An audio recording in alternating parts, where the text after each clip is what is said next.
M. Sidiki Kaba.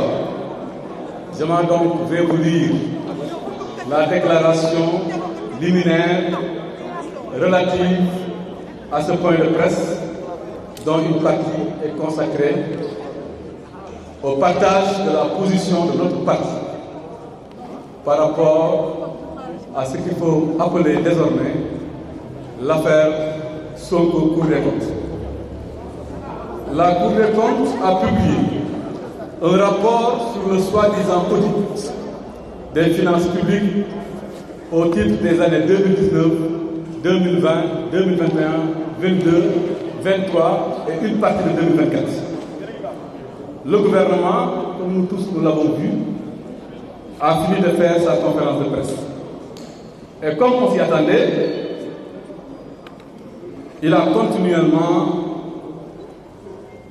il s'est continuellement permis de se défausser sur le régime précédent. D'ailleurs, il s'agit pour nous d'un disque raillé, tellement les complaintes et les tentatives de justification de la chronique d'un échec annoncé se multiplient depuis le 2 avril 2024. À la lecture du rapport, plusieurs observations s'imposent au sujet de cette nouvelle machination politicienne, dont la seule volonté est simplement la négation du Sénégal.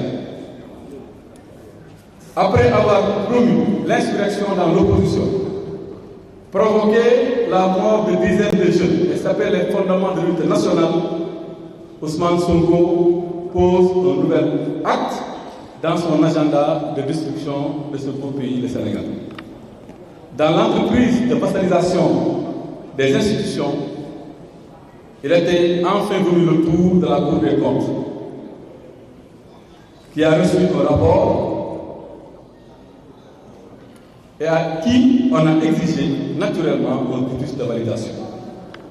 À travers cette nouvelle cabale, le gouvernement avoue qu'il va échouer, mais qu'il va faire porter la responsabilité de son échec à d'autres. Il appelle ainsi les Sénégalais à n'attendre aucun changement positif pendant que les membres du régime au sommet de l'État continuent à vivre aux frais de la princesse. Ousmane Sonko est un partisan de la fuite en avant. C'est pourquoi d'ailleurs vous ne l'avez pas vu lors de la conférence de presse qui a circulé, lui qui aime si bien les micros. Mais il a toujours trouvé des prétextes fallacieux pour ne jamais faire face à ses responsabilités. Les promesses de rupture, de transformation systématique, pour ne pas dire systémique, ayant fondu comme neige au soleil, lui et son président délégué cherchent par la manipulation à se défausser sur les fonctionnaires de l'État. Des fonctionnaires républicains et patriotes qui servent et qui ont toujours servi notre pays avec compétence et dévouement. L'administration d'Ousmane Sonko a toujours méprisé, en la traitant de système, est la vraie cible de cette grossière machination, alors que les fonctionnaires qui n'ont aucune coloration politique sont exclusivement dévoués au service de l'État.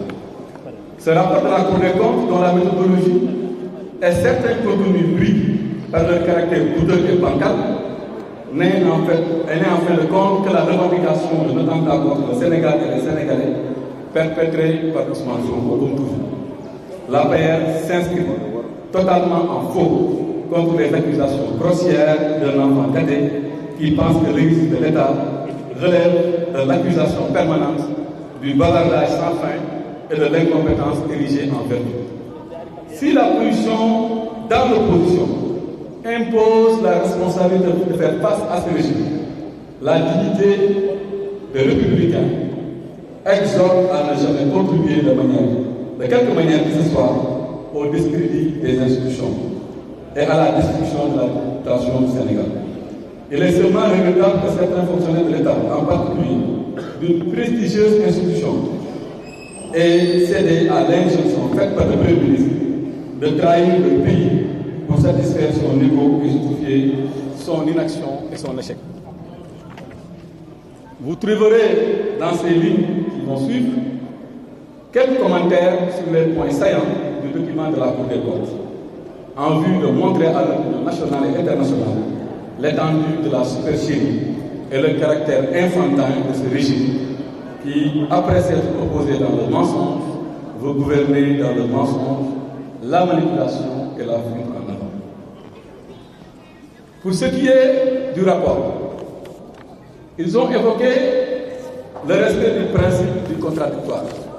Curieusement, principe rappelé d'ailleurs par le ministère de la Justice, le ministre de la Justice. Il faut rappeler que le rapport produit par les services de l'IGF et la certification n'ont pas respecté le principe du contradictoire conformément à la loi organique 2012-23 du 27 décembre 2012 sur la Cour des comptes. On le dit. Ils n'ont pas du tout respecté le principe du contradictoire. D'autant plus qu'aucun ministre des Finances n'a été soumis à cet exercice, ce qui aurait pourtant permis d'apporter des éléments de réponse à cette interpellation. Donc on vous informe que le ministre des Finances, Abdoulaye Daouda Diallo, qui pendant 42 mois a été ministre durant l'époque sous revue, n'a jamais vu ni le rapport de l'IGF, encore moins le pré-rapport de la Cour des comptes. Donc aucun respect du principe du contradictoire. Pour ce qui est du mandat de la Cour, il faudrait que les Sénégalais sachent que conformément à l'ordonnance 32/2024 CC CABRG en date du 30 septembre 2024, la composition de la mission a été fixée. Mais celle-ci, curieusement, a été modifiée quelques jours plus tard par une nouvelle ordonnance. Parce que la Cour a pris une ordonnance pour fixer les composantes de la mission.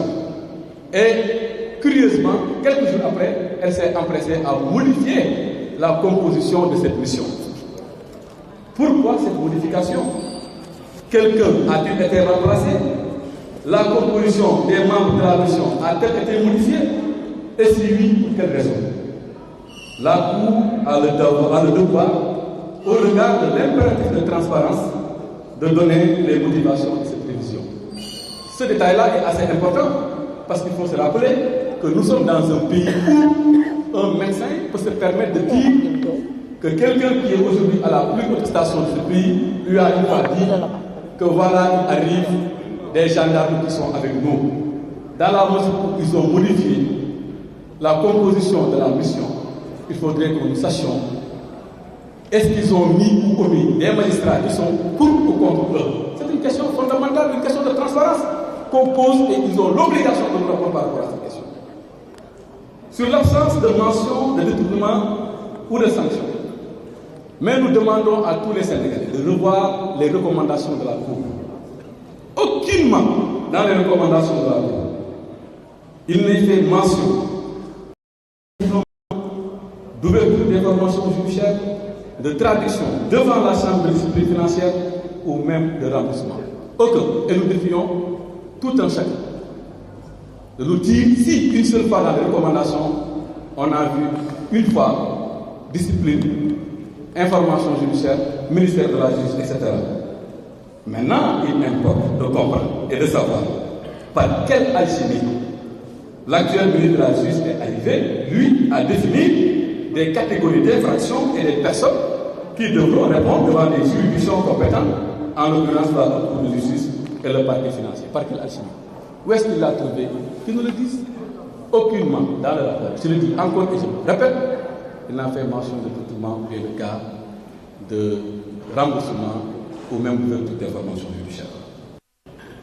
Et il est important aussi de rappeler aux Sénégalais que la Cour des comptes avait déjà certifié les rapports précédents.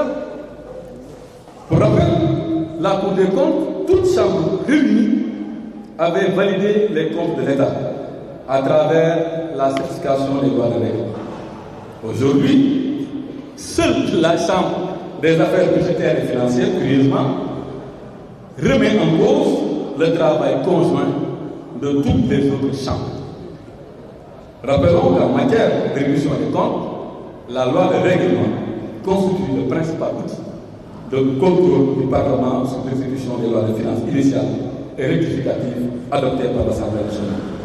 Et on dit ici, devant le peuple sénégalais, que toutes les lois de règlement, toutes les lois de règlement, des années 2019 à 2021 ont été votées par le Parlement, mais après la certification de la Cour des comptes, donnant quitus au gouvernement, tandis que les lois de règlement de 2022-2023 ont été déjà, elles aussi certifiées par la Cour des comptes et transmises au Parlement par les soins de l'État du Sénégal. Sur un autre point que vous pouvez voir à la page 22, où on parle de dette extérieure. Vous savez, depuis qu'on a commencé à parler de cette affaire-là, il a été beaucoup question d'une partie importante de la dette extérieure qui normalement devrait faire partie des chiffres qui ont été cachés ou falsifiés. Mais aujourd'hui, l'analyse de la dette extérieure contenue dans le rapport ne nous apporte pas d'éléments nouveaux. D'autant plus que le dernier rapport qui a été réalisé par la Cour des comptes, dernier rapport qui a été mystérieusement disparu dans la barre de téléchargement du site de la Cour des comptes. Il faut que les Sénégalais le sachent. Depuis hier à midi 0 minute, juste après la publication du rapport de la Cour des comptes, la Cour des comptes refuse aux Sénégalais d'avoir accès à l'ensemble des documents qu'elle avait préalablement certifiés pour le compte de la Sénégal. C'est assez curieux. Il faut qu'on le dise. C'est assez curieux. Pourquoi ils refusent aux Sénégalais de voir les autres rapports qui ont été certifiés par la Cour? Par la machine ou volonté manifeste de vouloir cacher des choses aux Sénégalais, c'est assez douteux et nous interpellons la Cour. Et nous continuons à l'interpeller. Et nous le mettons à défi. Et nous lui disons que les Sénégalais n'accepteront maintenant jamais de voir ce site enfin disponible une semaine après que les Sénégalais soient déjà intoxiqués. Maintenant, il y a une chose importante que la Cour a dit et qu'eux, ils ne diront jamais. Ils ne diront jamais. Et nous, nous le dirons. Allez à la page 10, à la page 15 et à la page 23 du rapport. À la page 10, à la page 15 et à la page 23 du rapport. Vous allez voir que le rapport élaboré et adopté par la Chambre des affaires administratives, budgétaires et financières de la Cour des comptes n'a émis aucune réserve majeure, aucune réserve concernant aussi bien les recettes de l'État, les dépenses du budget général et enfin les comptes spéciaux du Trésor. Maintenant, ci olof, Cour des comptes nee na toutes les recettes retracées par l'État et fournies et dont les chiffres ont été fournis par notre gouvernement, aucun souci, aucun problème, conforme à la réalité. Pour les dépenses, conforme à la réalité. Pour les comptes spéciaux du Trésor, conforme à la réalité. Je rappelle que le budget, c'est 4 éléments. Le budget, c'est les recettes, c'est les dépenses, c'est les comptes spéciaux du Trésor et enfin la dette, le déficit. La Cour des comptes dit, c'est pas moi qui l'ai dit, c'est la Cour qui dit. Elle dit à la page 10, 15, 23, aucun problème sur les recettes, aucun problème sur les dépenses et enfin aucun problème sur les comptes spéciaux du Trésor. Maintenant, nous avons vu quelques petites incohérences dans la comparaison des chiffres relatifs au pré-projet. Parce que si la Cour nous a dit qu'il n'y avait pas de problème sur les recettes, qu'il n'y avait pas de problème sur les dépenses, qu'il n'y avait pas de problème sur les comptes spéciaux du Trésor, parce que la Cour a comparé ces éléments-là avec le projet de loi de règlement, conformément à la méthodologie donc du rapport. Et je demande aux Sénégalais de lire la première page, la méthodologie du rapport, pour voir où est-ce que la Cour des comptes tire ses chiffres. Et avec quoi la Cour des comptes compare les chiffres de l'État. Aucunement dans cette méthodologie, il n'a été fait mention de la loi de finances initiale qui n'est qu'une loi de prévision.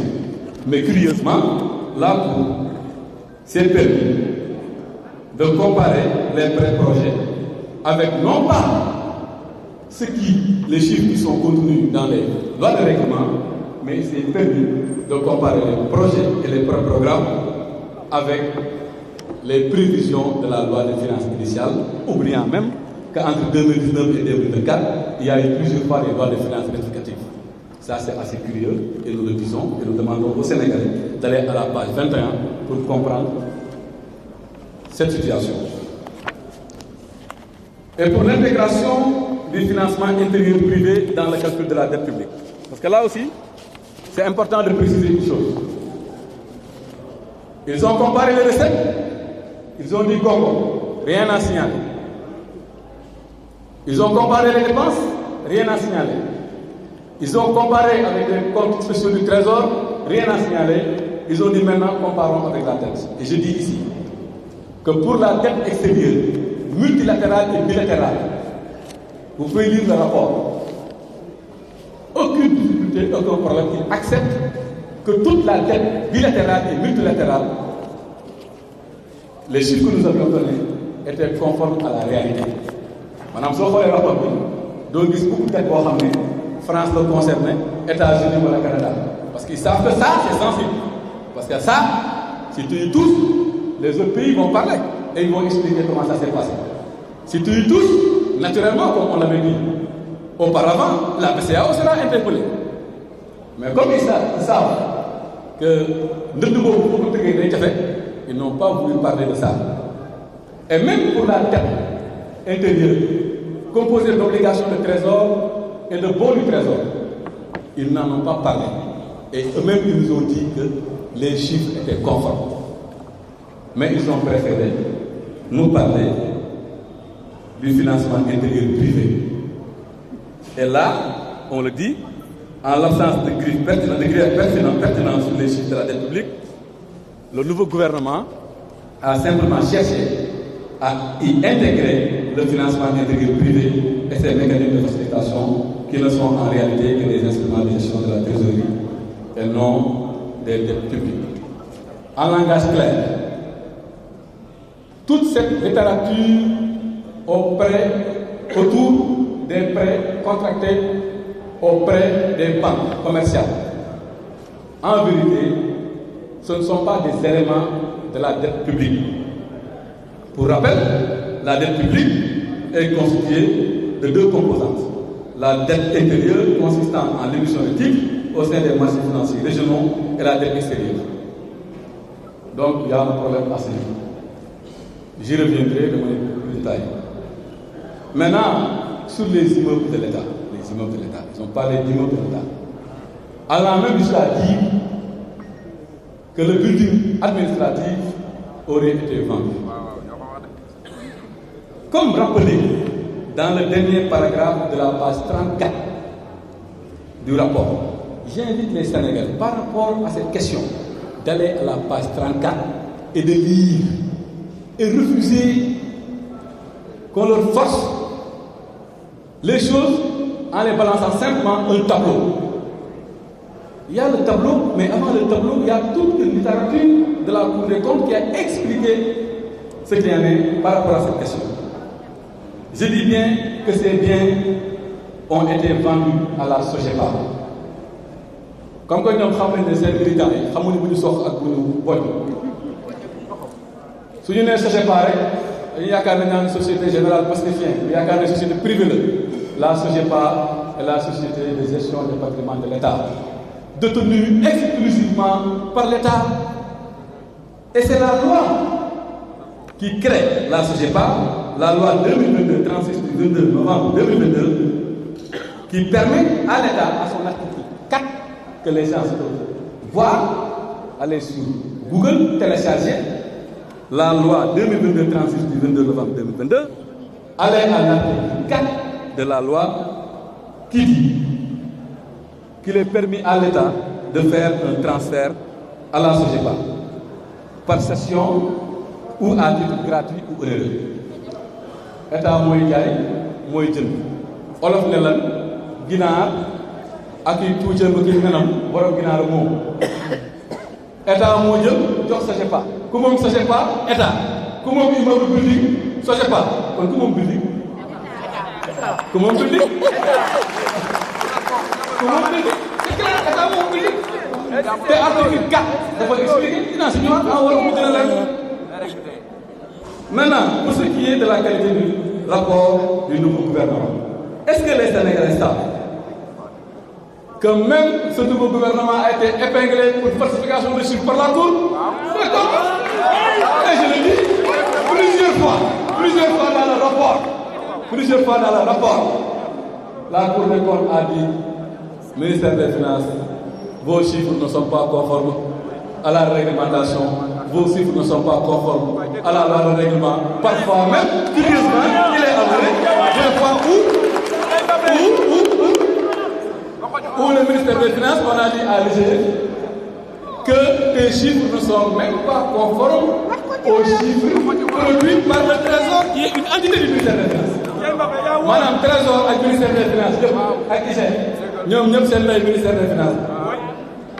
IGF wax lii Trésor wax la de. dinaa leen jox ay pages yu leer ngeen gis ko. Pour ce qui est de l'encours de la dette de l'administration centrale, et surtout des cas, allez à la page 26, vous allez lire. nee nañ leen seen chiffre bi baaxul ñoom seen bopp xanaa ñoom dañ doon falsifié wala leen dal moo ñu dal njuumte wala ñàkk xam wala falsifié à la page 26 allez lire man xam nga ñun APR donc président Macky Sall ñu su lay wax du na ne barki démb am na kenn ku ma wax ñu naan demal page 26 tu verras de la Cour dit mais monsieur il y a 81,29 milliards di nga wàññi ci li règlement waxoon soo demee ci règlement bi lu ñu am foofu moo ëpp ñoom li ñu proposé ne loolu fa am ma ne ko déedéet yow da nga wàññi yow da ngay nëbbu 81,29 milliards donc suñu wut ay nëbbukat nañ ko wëcc ci ñoom dinaa si ñëwaat et ça aussi c'est le cas pour ce qui est des disponibilités bancaires donc dinaa si ñëw de manière beaucoup plus ample mais aussi la dette garantie et enfin l'engagement de l'État vis-à-vis du secteur bancaire yooyu yëpp ay chiffres yu nëbb la donc voilà en résumé ce que je voulais dire en français et je vais conclure et résumer en wolof. léegi nag il faut que sénégalais yi xam ñu tax ñu génn di wax ndax soo waxee ñu ne comme que dañu wax ne dañ leen di topp ci yoon dañ leen di waaj a jàpp ñoom ñëpp dañoo jóg taxaw Ousmane Sonko ñun dañuy wax non pas parce que dañu ragal wala dañu tiit dañuy wax parce que ñetti affaire moo am bu njëkk bi mooy président Macky Sall la ñu yàq deram ñu àndoon ak moom mu liggéey bu réew ci réew mi ñëpp gis ko ñëpp seede ko mu nekk à l'international di toj àdduna comme ni ko xale di waxee di tamit fi ñu mënul dem ñoom di dugg foo xam ne suñ fa duggee dañ naan mbokki kan mbokki fan ak yaay kan président di fa dugg lu ko neexee mais dañ ko yàq deram comme que muy dugg fi mu dugg nañ yàq deram su ko defee ko jël dara fu mu demati rek ñu ne ko way way bonjour monsieur celui qui falsifie les chiffres ñun ñi nga xam ne ñoo nekk ay ndaw ñu ne duñu nangu loolu c'est pas parce que amatul décret bu mu ñu jox c'est pas parce que amatul responsabilité bu mu ñu jox moo tax ñuy daw res moo tax ñu jóg taxaw pour défendre le président de la République d'abord ensuite ñuy défendre son bilan ndax bëgguñu luñ bëgg xam nañ ko ñoom liñ bëgg mooy saa yoo waxatee rek waxu TER BRT ñu ne BRT beeg TER bi dugal nañ ci 1 milliard waaye si lañ profité pour sàcc 1 milliard pour gàkkal suñu liggéey ci réew mi te liggéey bi nag ñoo ko liggéey mu métti lool ñu sonn lool sama gars yaa ngi nii nelawuñu chaque jour ñu doon liggéey ñu liggéey ko 12 ans ñoo ko kàttan loolu moo tax ñuy kaas loolu moo tax ñuy ragaluñu